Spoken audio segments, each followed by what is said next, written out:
আলিপুরদুয়ার পৌরসভা হলে বিভাগীয় বীমা কর্মচারী সমিতির জলপাইগুড়ি বিভাগের ৬৮তম বার্ষিক সম্মেলন শনিবার সকাল ১১টা নাগাদ সাংগঠনিক পতাকা উত্তোলন ও শহীদ বেদিতে পুষ্পার্ঘ অর্পণের মাধ্যমে এদিনের সম্মেলনের সূচনা হয়।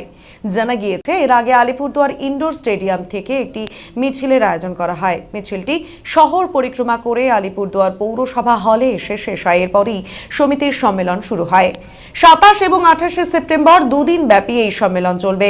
সাংগঠনিক নানা রকমের আলোচনা চলবে এই সম্মেলনে। এদিন সম্মেলনের সূচনা অনুষ্ঠানে উপস্থিত ছিলেন সমিতির বিভিন্ন শাখার প্রতিনিধিদের পাশাপাশি বাম বিভিন্ন শরিক সংগঠনের প্রতিনিধিরা।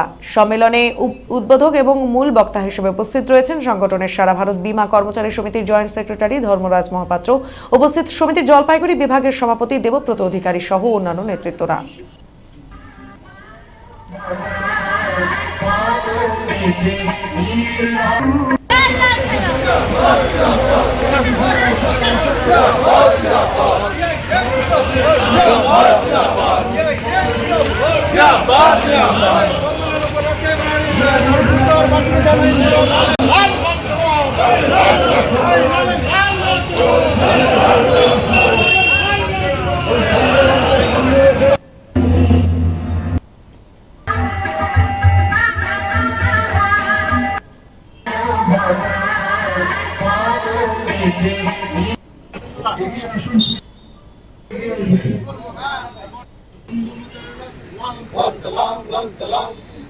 এই সম্মেলন আজকে থেকে শুরু হয়েছে, আগামীকাল সন্ধ্যা পর্যন্ত চলবে।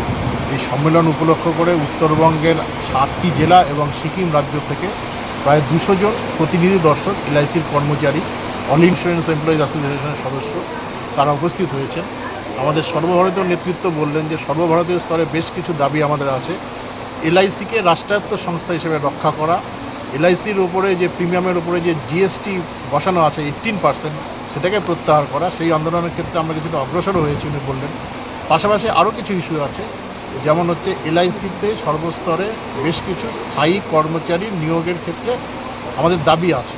কারণ এলআইসিতে এখনও কিছু ভ্যাকেন্সি আছে। আমরা চাচ্ছি এখানে এলআইসিতে ক্লাস 3 এবং ক্লাস 4 পদে স্থায়ী কর্মচারী যাতে নিয়োগ হয়, কিছুদিন যাবৎ বন্ধ আছে।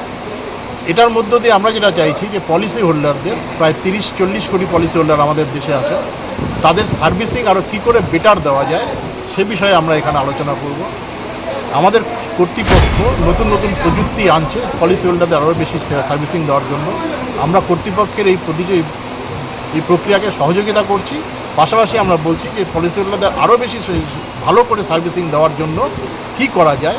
ইতিমধ্যেই সর্বভারতীয় শুধু নয়, বিশ্বের ক্ষেত্রে সার্ভিসিংয়ের ক্ষেত্রে এলআইসি হচ্ছে খুব ভালো একটা 1 নম্বরের সংস্থা। আমরা এটা আরও ভালো চাইছি। দ্বিতীয়ত হচ্ছে যে আমরা যেহেতু সমাজের বাইরে না, আজকে পশ্চিমবঙ্গে যে বিষয়টা নিয়ে প্রচণ্ড আলোড়ন হচ্ছে, জাস্টিস ফর আরজিকর, আমরাও এই বিষয় নিয়ে আলোচনা করব, কর্মসূচি নেব।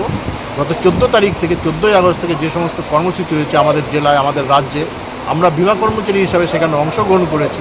পাশাপাশি আগামীকাল আমরা একটা বিশেষ অধিবেশন রাখব।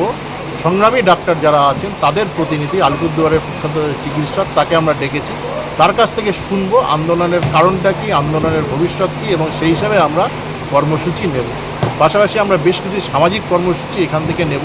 আমাদের সমস্ত সংগঠন ব্লাড ডোনেশন ক্যাম্প থেকে শুরু করে বিভিন্ন রকম করে, সেগুলোকে আমরা আরও ভালো করে কী করা যায় সেই কাজগুলো আমরা করব। এগুলো নিয়ে আলোচনা হবে। আগামীকাল আমাদের সম্মেলন শেষ হবে।